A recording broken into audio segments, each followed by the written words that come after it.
Friends, मैं ममता चौबे। आज कृष्ण जन्माष्टमी है तो हैप्पी जन्माष्टमी आप सभी लोगों को। और एक कृष्ण भजन है जो मैं आप लोगों को, भजन क्या सोहर है जो मैं आप लोगों को सुनाने जा रही हूँ। प्लीज़ सुने, अच्छा लगे तो लाइक सब्सक्राइब शेयर कीजिएगा। कृष्ण जी का जन्म जिस घड़ी में हुआ, जिस समय में हुआ, उसी समय लोगों ने क्या कहा, कैसे कहा, आप लोगों को मैं वर्णन कर रही हूँ।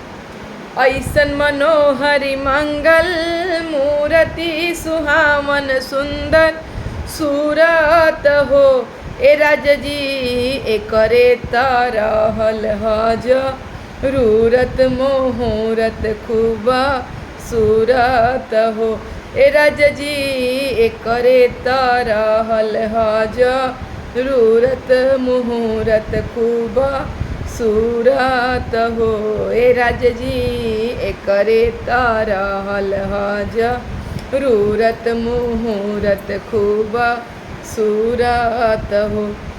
फिर सब कोई क्या कहता, कृष्ण जी का बनी हन ए पर विचार कर लिया।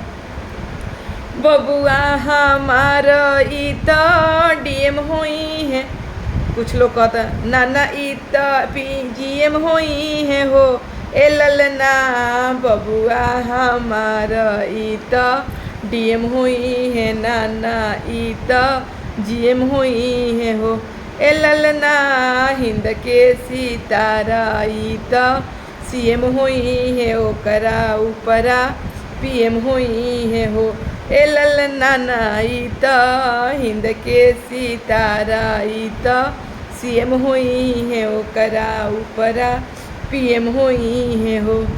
फिर कुछ आदमी कहता वाइस चांसलर यूनिवर्सिटी के नियर लंदन सिटी के हो, ए ललना होम सिक्योरिटी गवर्नमेंट के हीरा अपना मिट्टी के हो, ए ललना होम सिक्योरिटी गवर्नमेंट के हीरा अपना मिट्टी के हो, ए ललना हीरा अपना मिट्टी के हो।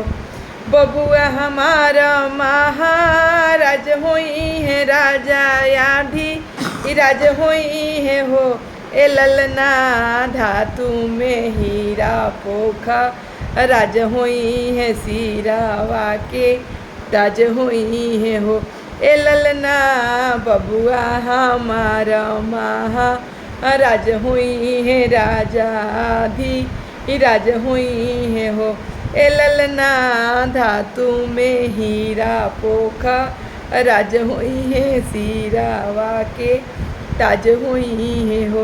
नंद, फिर कुछ लोग कहल बड़ा नंद बाबा ऐसन बबुआ ज्ञानी हुई है, होई है औरी बबुआ दानी हुई है हो, ए ललना अखिला भूमंडल राज धानी हुई है, बबुआ खाना दानी हुई है हो, ए ललना अखिला भूमंडल राज धानी हुई है, पीएम खान दानी हुई है हो, ए बबुआ अखिला भूमंडल राज धानी हुई है, पीएम खान दानी हुई है हो।